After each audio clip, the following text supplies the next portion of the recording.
Hi, my name is Comfort, and I just want to share with you my testimony and what God has helped me through and what He's delivered me from.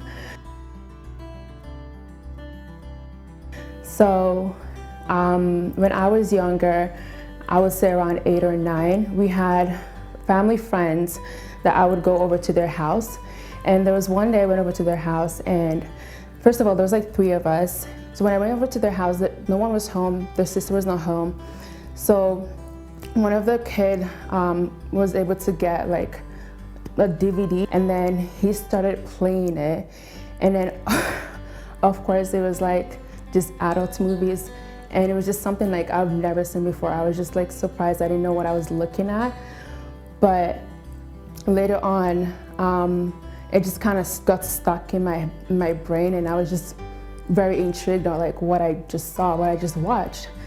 And fast forward to a couple years later, when I moved from Nigeria to Canada, I ended up watching a show late at night. My parents were asleep, and after the show, I think it was like Disney Channel or something, I was just flipping through the channels, and then again I came across like just stuff on TV, and that's pretty much how I would say it really started for me.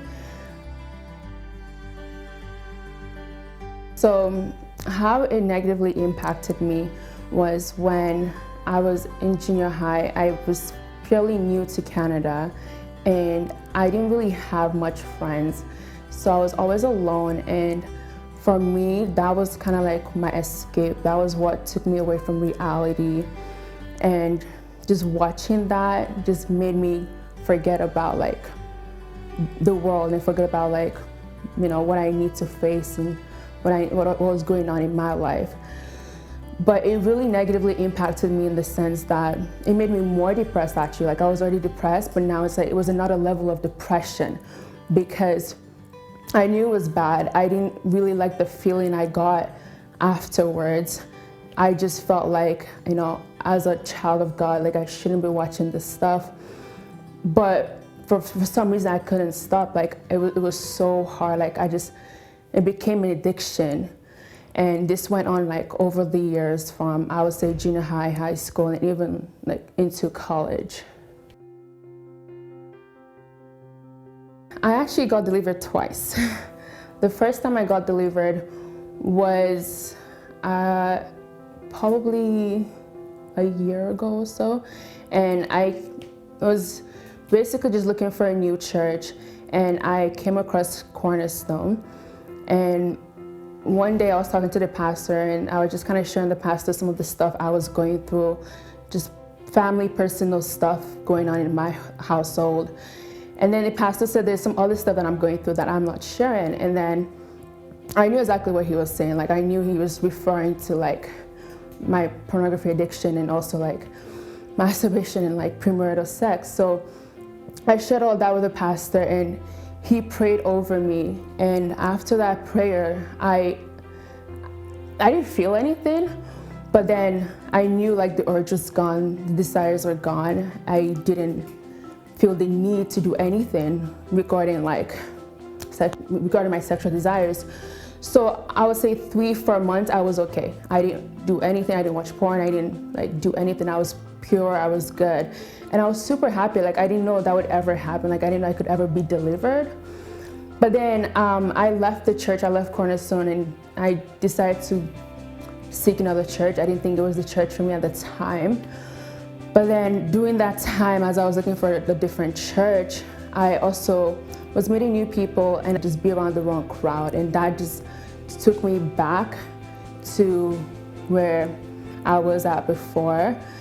And because of this influence, I kind of fell. I fell again. And it was hard, it was tough. But then it came to a point where I knew like, okay, I know it's possible to be delivered. I have been delivered before, and I want to stay delivered. So as I kept on like finding different churches, the Lord told me to come back to Cornerstone. So when I came back to Cornerstone, I had to talk to pastor again, because I knew I'd fallen, and I wanted to be like fully delivered. I didn't want to go back to my old ways. So I reached out to the pastor, he prayed over me, he counseled me. And then this time was different because now I actually wanted to abide to the principles of when you are delivered, which is accountability. So I asked the pastor if he can be my accountability partner and if I can give him monthly updates on what I'm like, basically where I'm at and how I'm doing. So yeah, that's how I got delivered. So I remember when I got delivered and I went to one of our night prayers and the theme of the night was the blessing. And pastor was talking about like hindrances that basically prevent us from tapping into our blessings. And I knew like watching porn and like all my sexual desires was a hindrance. So when I got delivered from that, I started to see the positive aspect of it. I started to see these blessings, like God told pastor about and pastor was talking to us about.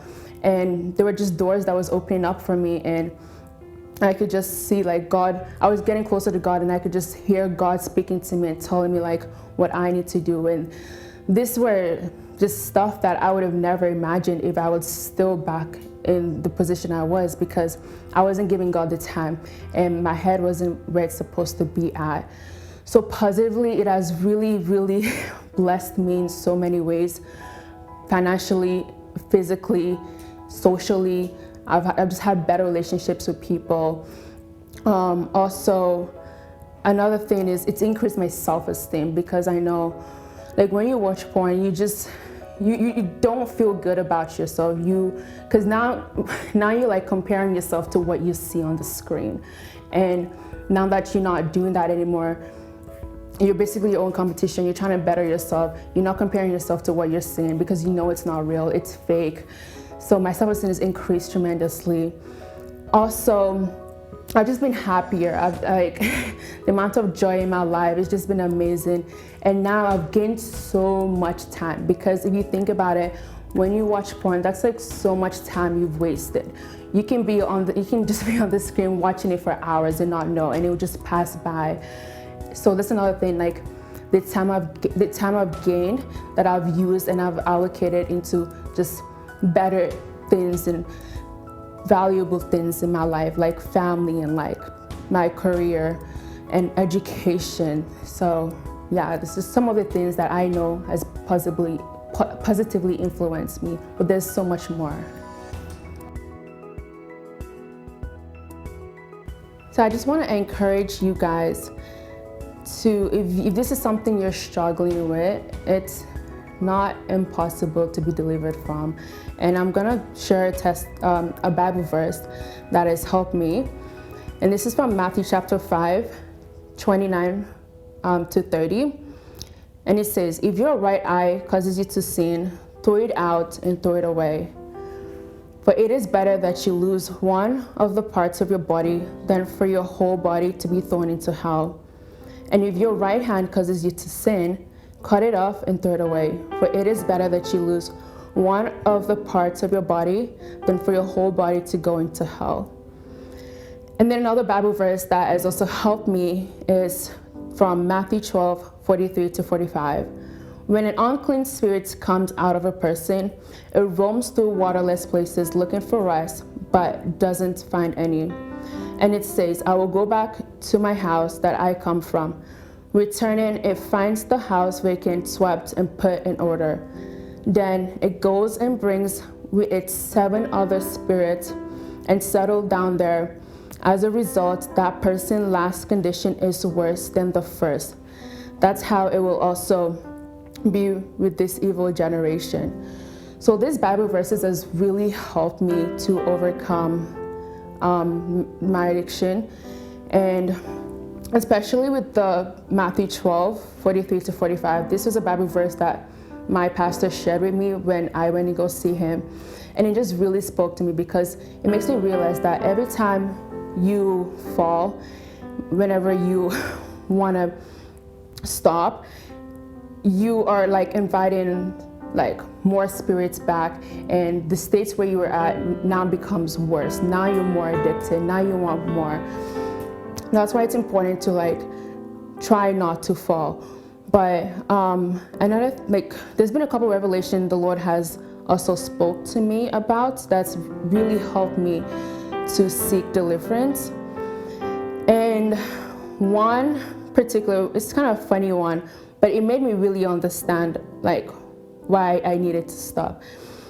So one day the Lord just like spoke to me and he said, like, if you think about it, there's no rush. Like, why are you in a hurry to do all these sexual activities? Because he said, like, in marriage, this is something that you're going to do so frequently to the extent you're going to be tired of it.